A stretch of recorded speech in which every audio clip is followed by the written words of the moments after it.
Medical stores पर उतरती अबाबिलें।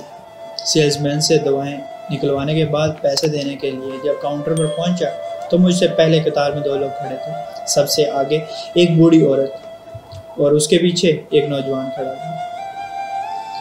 मेरी दवाइयाँ काउंटर पर सामने ही रखी थी और इनके नीचे रसीद दबी हुई थी। साथ ही 2 और ढेर भी थे जो मुझसे पहले खड़े लोगों के थे। मुझे जल्दी थी क्योंकि घर वाले गाड़ी में बैठकर मेरा इंतजार कर रहे थे, मगर देर हो रही थी क्योंकि बूढ़ी औरत काउंटर पर चुपचाप खड़ी थी। मैंने देखा वो बार बार अपने दुबले पतले कांपते हाथों से सर पर चादर जमाती थी और जिस्म पर लपेटती थी। इसकी चादर किसी ज़माने में सफ़ेद हो गई थी, मगर अब घिसकर हल्की सरमई सी हो चुकी थी। पाँव में आम सी हवाई चप्पल और हाथ में सब्जी की थैली थी। मेडिकल स्टोर वाले ने खुदकार अंदाज में औरत की दवाइयों का बिल उठाया और बोला 980 रुपये। उसने औरत की तरफ देखे बगैर पैसों के लिए हाथ आगे बढ़ा दिया। औरत ने चादर से हाथ निकाला और मुट्ठी में पकड़े मुड़े तुड़े 50 रुपये के 2 नोट काउंटर पर रख दिए। फिर सर झुका लिया। बकाया।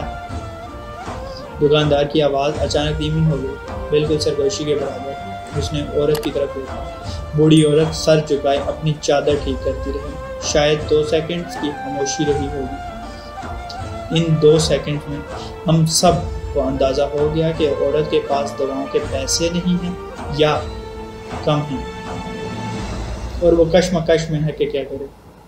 मगर दुकानदार ने कोई लम्हा ज़ाया किए बगैर तेज़ी से इसकी दवाओं का ढेर थैली में डालकर आगे बढ़ाते हुए कहा, अच्छा अम्मा जी, शुक्रिया।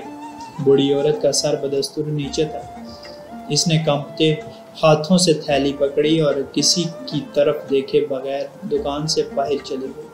हम सब उसे जाता देखते रहे। मैं हैरान था कि 980 रुपये की दवाएं इस दुकानदार ने 100 रुपये में कैसे दे दी। इसकी फ्याजी से मैं मुतासिर हुआ था। जो ही वो बाहर गई, दुकानदार पहले हमें देखकर मुस्कुराया, फिर काउंटर पर रखी प्लास्टिक की एक शफाफ बोतल उठा ली जिस पर लिखा था डोनेशन फॉर मेडिसिन्स, यानी दवाइयों के लिए अतियात। इस बोतल में बहुत सारे नोट नजर आ रहे थे, ज़्यादातर 10 और 50 के नोट थे। दुकानदार ने तेजी से बोतल खोली और इसमें से मुट्ठी भरकर पैसे निकाल लिए। फिर जितने पैसे हाथ में आए उन्हें काउंटर पर रखकर गिरने लगा। मुझे हैरत हुई कि ये क्या काम शुरू हो गया है, मगर देखता रहा।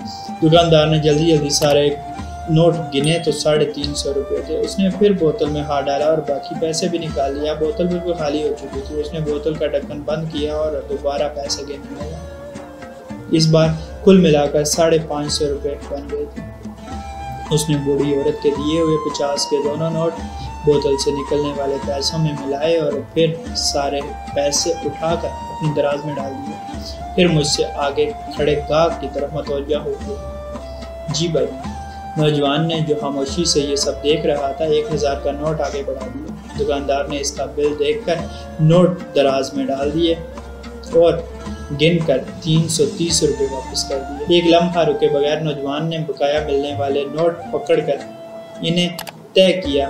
फिर बोतल का ढक्कन खोला और सारे नोट इसमें डालकर ढक्कन बंद कर दिया। अब खाली हो जाने वाली बोतल में फिर 100 के 3 नोट और 10 के 3 नोट नजर आने लगे। नौजवान ने अपनी थैली उठाई, जोर से सलाम किया और दुकान से चलता बना।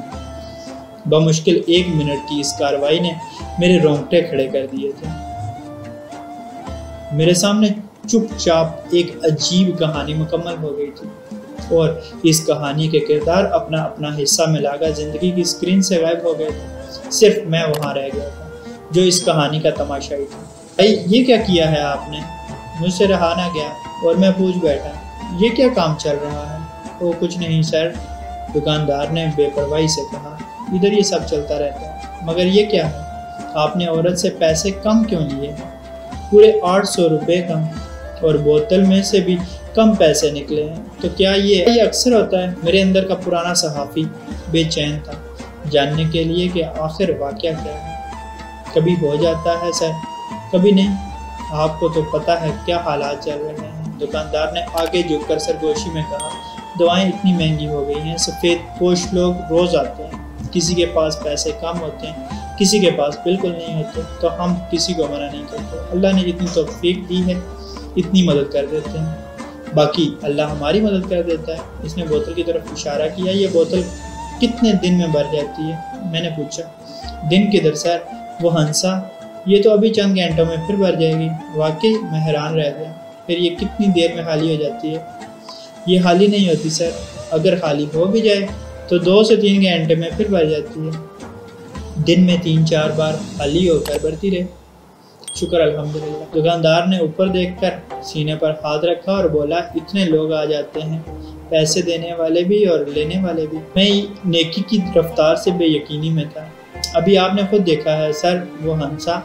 बोतल खाली हो गई थी, मगर कितनी देर खाली रही? शायद 10 सेकंड। अभी देखो। इसने बोतल में पैसों की तरफ इशारा किया। पैसे देने वाले कौन हैं? इधर के ही लोग हैं सर। जो दुआएं लेने आते हैं वही इसमें पैसे डालते हैं, और जो दुआएं लेते हैं इन पैसों से वो कौन लोग हैं? मैंने पूछा। वो भी इधर के ही लोग हैं, ज़्यादातर बूढ़े, बेवाएं और कम तनख्वाह वाले लड़के हैं जिनको अपने वालिदैन के लिए दुआएं चाहिए होती हैं। उसने बताया। लड़के, मेरा दिल लरस गया। लड़के क्यों लेते हैं? चंदे की दुआएं। सर, इतनी बेरोजगारी है, बहुत से लड़कों को तो मैं जानता हूँ उनकी नौकरी कोरोना की वजह से ख़त्म हो गई थी। उसने दुखी लहजे में कहा। अब घर में माँ बाप हैं, बच्चे हैं, दवाएं तो सबको चाहिए। तो लड़के भी अब मजबूर हो गए हैं इस बोतल में से दवा लेने के लिए। क्या करें? कई बार तो हमने रोते हुए देखा है इसमें से लड़कों को पैसे निकालते हुए। यकीन करें, हम खुद रोते हैं। मुझे इसकी आंखों में नमी तैरती नजर आने लगी। अच्छा, मेरा कितना बिल है? मैंने जल्दी से पूछ लिया कि कहीं वो मेरी आंखों की नमी न देख ले। 740 रुपये इसने बिल उठाकर बताया और एक हाथ से अपनी आंखें पोंछी।